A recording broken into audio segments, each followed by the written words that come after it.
Em nome de Jesus oramos. Amém e amém. Eu quero começar com duas perguntas nesse momento. E se você deseja e pode, eu gostaria que você fechasse os olhos enquanto eu faço essas duas perguntas. É um exercício de imaginação. A primeira pergunta: o que te vem à mente quando você ouve a palavra alegria? Sorriso? Uma festa? Um tempo com a pessoa amada? Segunda pergunta: o que te vem à mente quando você ouve a palavra santidade? Gente séria? Talvez regras? Uma expressão fechada? Pode abrir os olhos. George Barna, um dos institutos mais importantes dos Estados Unidos em pesquisa, fez algumas perguntas às pessoas. E uma dessas perguntas foi a seguinte: você acredita que uma pessoa, independente do seu passado, pode viver uma vida de santidade, uma vida transformada? E a maioria respondeu sim. Mas quantos aqui acreditam nisso? Uma pessoa, independente do seu passado, pode viver uma vida nova de santidade. Excelente. O curioso é que depois fizeram essa segunda pergunta: o que é santidade? E a maioria respondeu: não sei. Então nós não estamos sozinhos quando temos dificuldade de conectar dois temas que a princípio parecem ser antagônicos: alegria e santidade. Eu me lembro que quando fiz minha profissão de fé, não vindo de família evangélica, uma das perguntas que os meus familiares faziam era essa: você é tão jovem, você tem tanto para desfrutar na vida. Ou seja, que esse caminho não seria um caminho de verdadeira alegria. Mas você vai se surpreender ao notar que a Bíblia, ela junta esses dois termos, e que esse encontro de vocábulos muda tudo. Veja você que no Salmo 16, o salmo que nós vamos estudar hoje, no versículo 11, o rei Davi diz assim: na tua presença há plenitude de alegria. Na presença de quem? Na presença do Deus Santo. Há plenitude de alegria. Então nós vamos ver hoje que a alegria é subproduto da santidade. Que a santidade não é antagônica e contrária. Na verdade, a santidade é o caminho para desfrutarmos de verdadeira alegria. Nosso tema é santidade, o caminho da alegria. Abra sua Bíblia no Salmo 16, nós vamos ler a partir do primeiro versículo. Eu vou ler uma tradução mais antiga, ao meio da revista Corrigida, mas é porque ela é tão poética. Você vai ver que o salmista diz que Deus é o arrimo da sua sorte. É bonito isso ou não é? Arrimo da sua sorte. Olha só, Salmo 16, a partir do primeiro versículo. Guarda-me, ó Deus, porque em ti me refugio. Digo ao Senhor: tu és o meu Senhor, outro bem não possuo, senão somente a ti. Quanto aos santos que há na terra, são eles os notáveis, nos quais tenho todo o meu prazer. Muitas serão as penas dos que trocam o Senhor por outros deuses. Não oferecerei as suas libações de sangue, os meus lábios não pronunciarão o seu nome. O Senhor é a minha porção, a minha herança, o meu cálice. Tu és o arrimo da minha sorte. Caem-me as divisas em lugares amenos. É muito linda a minha herança. Bendigo o Senhor, que me aconselha, pois até durante a noite o meu coração me ensina. O Senhor, tenho sempre a minha presença. Estando Ele à minha direita, não serei abalado. Alegre-se, pois, o meu coração, o meu espírito exulta, até o meu corpo repousará seguro, pois não deixará a minha alma na morte, nem permitirás que o teu santo veja a corrupção. Tu me farás ver os caminhos da vida, na tua presença, a plenitude plenitude de alegria, na tua destra, delícias perpetuamente. Na língua original, este salmo, essa poesia, essa canção tem um título, que é Mirtam de Davi. Essa palavra Mirtam pode ser transliterada para Mictão em português, é uma transliteração. O sentido da palavra ele é obscuro, não se sabe com absoluta certeza o que significa. Mas há duas possibilidades que os estudiosos consideram. A primeira é que significa algo dourado, algo que é rico. A segunda, que significa cobrir. Como o Salmo 16, o Salmo 56 até o Salmo 60, são salmos que falam de problemas, de aflições, de dificuldades, deduziu-se que Mirtam significa cobrir a boca. Já viu no jogo de futebol, ou no ambiente político, quando tem as câmeras apontadas e alguém quer dizer algo, mas não quer que todo mundo ouça o que está sendo dito, eles cobrem a boca, como se estivessem dizendo algo que é um segredo. Bem, a ideia aqui é que Davi estaria passando um momento de tamanha aflição, de tamanha dificuldade, que ele faz esse sussurro. É conhecido também como um salmo silencioso, como se ele contasse um segredo para Deus. Já contou segredo para Deus? Aquelas orações privadas, que não são públicas, aquela que nos faz chorar enquanto estamos lá no banheiro, escondidos, aquela que a gente cobre a boca. Essa é uma oração assim. Mas curiosamente, embora seja uma oração de desafios e de dores, nós vemos que ao mesmo tempo ela é repleta de esperança. Veja você que no versículo 10 ele diz: pois não deixará a minha alma na morte, nem permitirá que o teu santo veja a corrupção. Uma mensagem que é messiânica, que aponta lá para Jesus, como veremos daqui a pouquinho em Atos 2. É um salmo que lida com a luta, mas lida cheio de esperança. Porque olha e entende que nem a morte pode destruir definitivamente aqueles que escolhem e seguem pelo caminho da santidade. Então nós podemos concluir que a santidade, ela deveria ser o objeto de desejo de todos nós, porque é como se Davi estivesse como um doente clamando por saúde, alguém que clama por proteção, porque saúde é isso, estar protegido de algumas coisas e recuperar a total sanidade. E ele descreve neste salmo o seu desejo de proteção, de direção e de compensação, de sanidade plena. Então, todos nós, quer conscientes ou não, estamos buscando alguma forma de santidade. Alguém aqui deseja ser infeliz? Mas ouça bem as minhas perguntas. Alguém aqui deseja ser infeliz? Levante a mão. Foi o que eu imaginei. A única pessoa que levantou a mão foi para arrumar o cabelo. Então está tudo bem.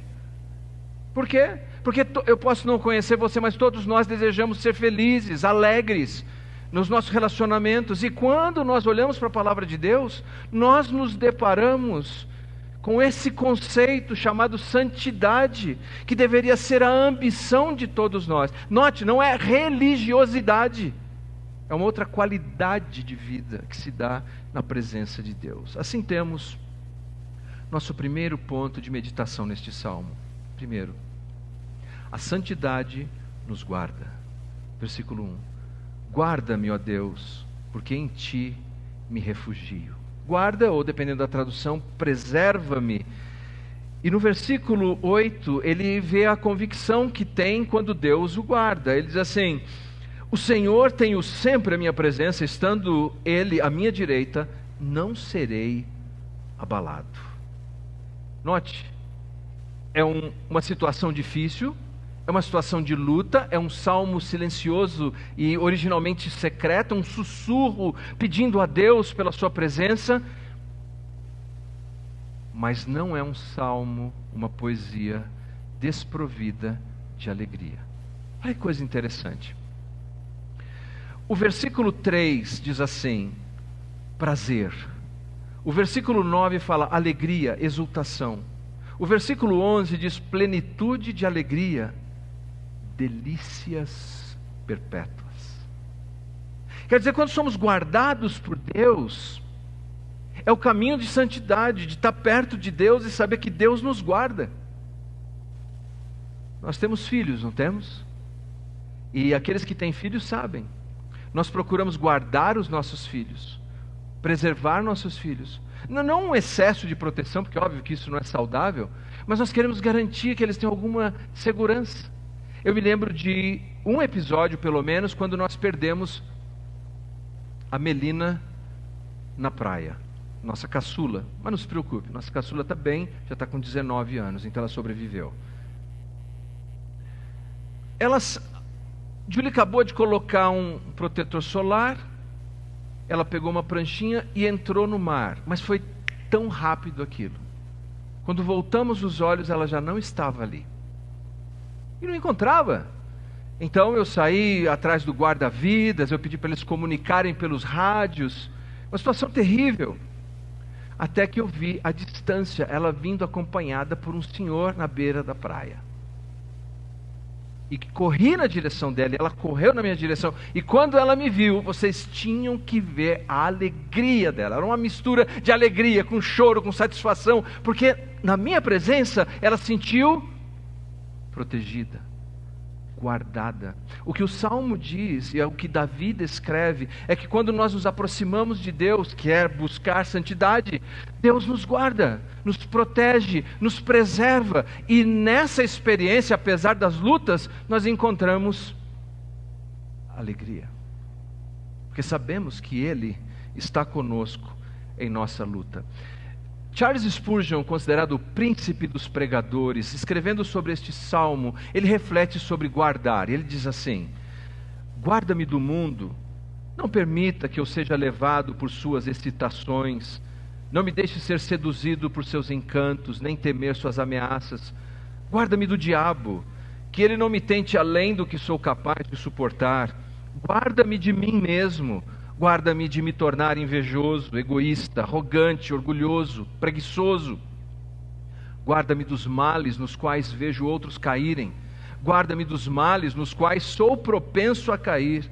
Guarda-me dos males conhecidos e dos males desconhecidos. Guarda-me. Então, se você deseja ser guardado por Deus, preservado e protegido, você não deseja apenas uma questão de regra religiosa, você deseja santidade. Você deseja que Deus esteja perto, que Deus esteja com você. Isso é mais do que um sentimento, isso é uma convicção que a Bíblia nos ensina. Então note, mesmo um homem como Davi e tantos outros não estavam isentos de problemas e de terríveis dificuldades, mas ele tinha uma certeza: no caminho da santidade, Deus nos guarda. Quantos se lembram do filme A Vida é Bela? Lembra? Esse filme é Oscar. Se não viu ainda, pode assistir, que vale a pena. Vale a pena. A Vida é Bela conta a história de um pai e um filho. Eles são judeus e eles estão sofrendo a perseguição nazista durante a guerra.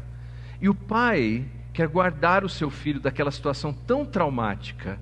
E durante a jornada, ele faz o seguinte, ele diz para o filho: filho, isso aqui é um jogo. Se você me obedecer, seguir as minhas instruções, fizer como eu estou te dizendo, você vai ganhar pontos. Então quando eu colocar você escondido aqui, você fica em silêncio, você vai ganhar um ponto. No final, você vai ganhar um tanque de guerra. E aí o pai, Guido, vai protegendo o seu filho, Giuseppe, durante toda a jornada.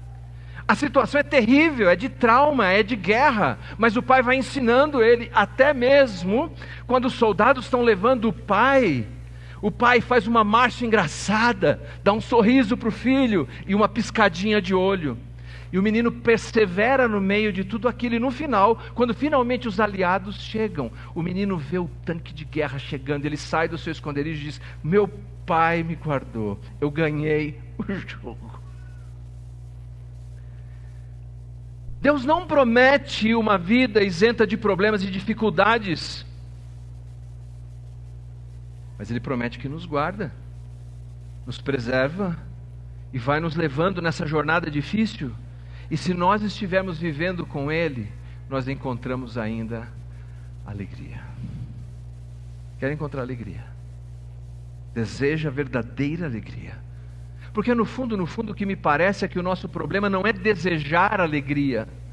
No fundo, o nosso problema é não desejar alegria o suficiente.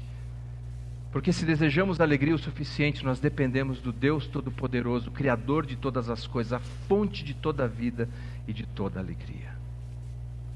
Isso nos leva à nossa segunda lição. A santidade nos guia, dá direção, mostra um caminho, mostra modelos, mostra verdadeiros heróis. Eu vou ler na Nova Tradução na linguagem de hoje, que agora, diferentemente da tradução mais antiga, que é tão poética, ela é muito prática e facilita a nossa compreensão. Versículo 3 e 4. Como são admiráveis as pessoas que se dedicam a Deus. O meu maior prazer é estar na companhia delas.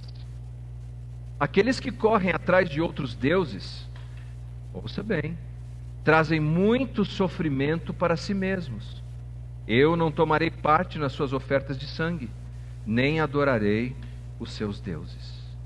Almeida Revista Corrigida diz: aqueles que são os santos, não o santo que está na prateleira, mas aqueles que escolhem seguir os caminhos de Deus, pessoas. Na Nova Tradução na linguagem de hoje, aqueles que se dedicam a Deus. Bem, naqueles dias, não era muito diferente do que nós vivemos. As pessoas queriam saúde, prosperidade, sucesso, e como eles faziam isso? Buscando deuses. Muitos destes deuses, eles tinham que oferecer sacrifícios terríveis para ver se o Deus ficava a favor dele.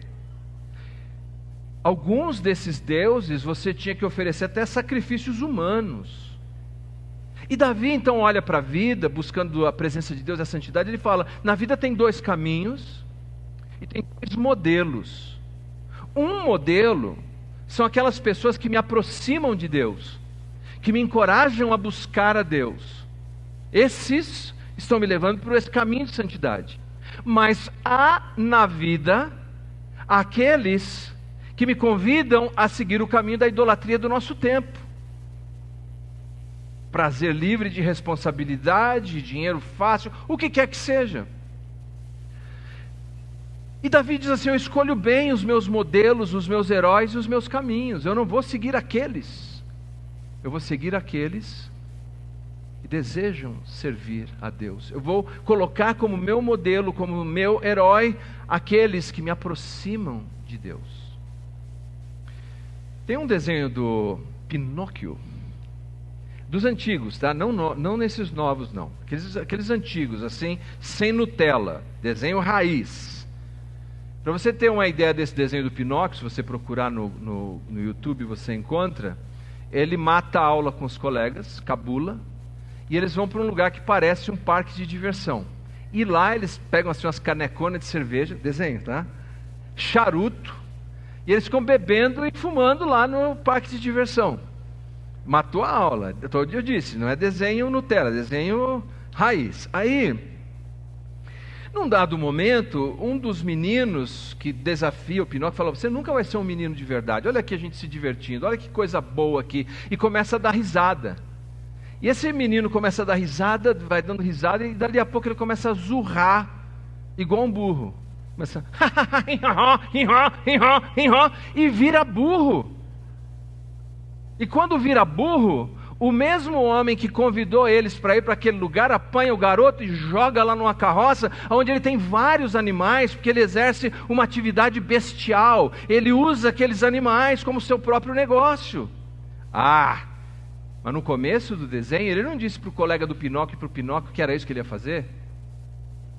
Ele prometeu prazer, alegria, satisfação. Lembre-se o que disse Davi: aqueles que se afastam de Deus e buscam os deuses deste tempo, trazem sobre si grande sofrimento, ou aumentam a sua dor. Não é no curto prazo que você avalia isso.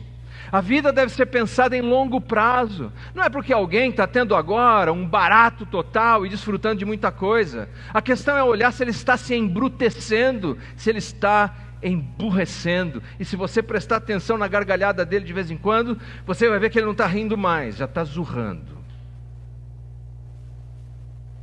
Quem são os nossos modelos? Quais são os caminhos que nós estamos escolhendo? Quem são os nossos heróis? Quem são as pessoas que nós estamos olhando dizendo, eu quero seguir por aqui? Corremos o risco de terminar como eles. Davi disse, santidade guia. Guia para um caminho melhor, guia para um modelo melhor. Terceiro e nosso último ponto. A santidade dá ganho. Eu poderia perguntar aqui quem que gosta de ter prejuízo, mas eu sei a resposta. Versículo 9. Alegre-se, pois, o meu coração. Tu me farás ver os caminhos da vida, na tua presença a plenitude de alegria, na tua destra, delícias perpetuamente. Davi diz assim, quando eu caminho com Deus, quando eu estou com Deus, eu sigo a Deus, eu encontro essa alegria para o meu coração. Porque na presença de Deus há alegrias que são perpétuas. Ele me guia pelo caminho da vida. Ele me dá mais satisfação, mais significado. Eu desfruto das coisas com uma sensibilidade muito maior. E ele faz esse paralelo que mais tarde, como disse Pedro em Atos 2, atribui a Jesus. Quando Pedro prega no Pentecostes, aquele sermão, e milhares de pessoas se convertem, ele faz um paralelo deste salmo. Olha só, Atos 2, versículo 25 em diante. Porque a respeito dele, diz Davi, diante de mim via sempre o Senhor, porque está à minha direita, para que eu não seja abalado. Por isso se alegrou o meu coração e a minha língua exultou. Além disto, também a minha própria carne repousará em esperança, porque não deixará a minha alma na morte, nem permitirá que o teu santo veja a corrupção. Fizeste-me conhecer os caminhos da vida, encher-me-ás de alegria na tua presença. Quer dizer, se nós buscamos um modelo heróico, o melhor modelo, o melhor herói é Jesus. É Ele. E o que Jesus nos mostra? Que Ele desejou seguir a Deus, o seu Pai, nos deu o exemplo de buscar a Deus, o Pai, e ao mesmo tempo Ele se depara com traição, tortura, com uma cruz no caminho. E morte. Se a história terminasse ali, santidade não vale a pena. Se a história tivesse terminado ali, estar aqui no culto de domingo de manhã, cantando, orando, lendo a Bíblia, não vale a pena. Mas ao terceiro dia, Jesus Cristo ressuscitou.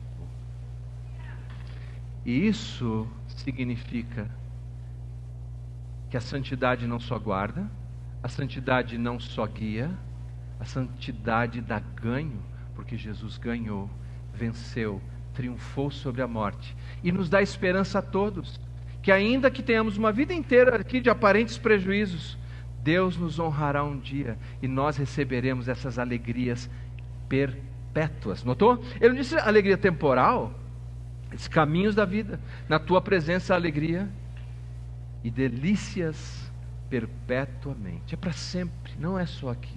Há compensações que vêm agora, mas há compensações que são eternas. Logo depois da minha conversão, eu me lembro que eu tinha um violão em casa. Eu sou um arranhador de violão, gente. Não sou que nem esses nossos meninos aqui, mas eu sou um arranhador de violão. E aí eu peguei meu violão e comecei a dedilhar e arranhar aquele violão, e uma melodia surgiu. E daqui a pouco comecei a botar uma letra naquela melodia. Estávamos só eu e Jesus. E eu me lembro que eu comecei a cantar aquela canção, e que momento feliz, que alegria foi aquela. Não era uma música para cantar numa igreja, para gravar, na época LP, né? Para quem não sabe, pesquisa no Google. Não era nada disso, não era para fazer show para alguém. Era apenas um momento de profunda alegria por simplesmente estar na presença de Deus. Quando nós estamos caminhando com Deus, quando escolhemos o caminho da santidade, as pequenas coisas da vida, coisas simples, têm um novo significado.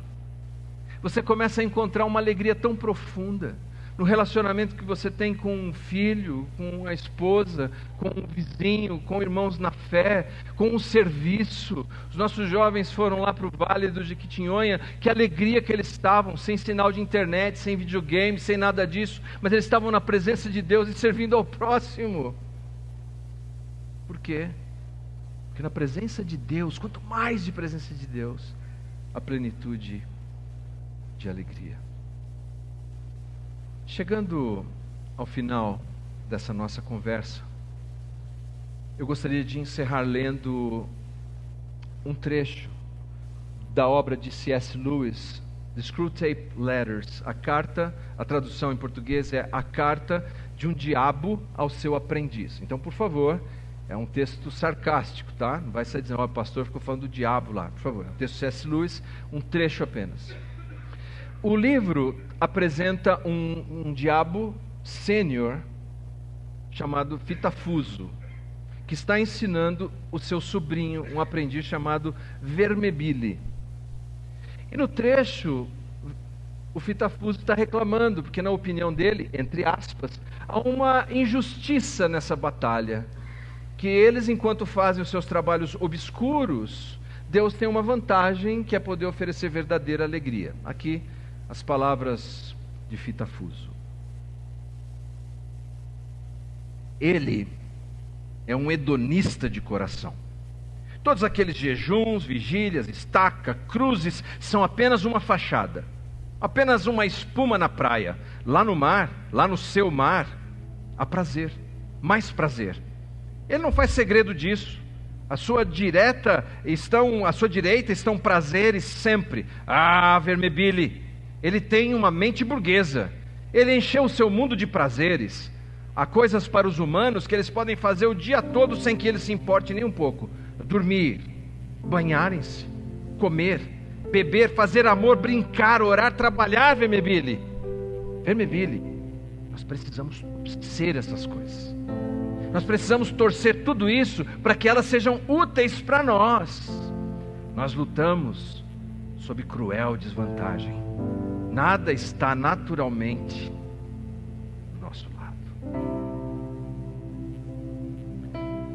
O mundo secularizado, sem Deus, torce todos os prazeres que estão na presença de Deus, que dão alegria, que dão satisfação, mas corrompe tudo, torna sujo, torna impuro, mas promete que vai trazer verdadeira alegria. Não vai. Mas Deus sim. O testemunho bíblico é esse, o testemunho da história é esse. Então, quais são os ídolos que têm roubado o seu coração? Quais são os modelos que estão atraindo você numa direção inversa do Deus que pode de fato te dar toda essa alegria? Quem são eles? Você vai se contentar em sentar e comer migalhas que ficam caindo de uma mesa? Quando você pode ser filho de Deus, filha de Deus, e sentar-se à mesa com o Todo-Poderoso e encontrar a esperança que esse mundo não tem. A Selic nunca mais vai tirar sua paz. Não, porque Deus é o teu porto seguro.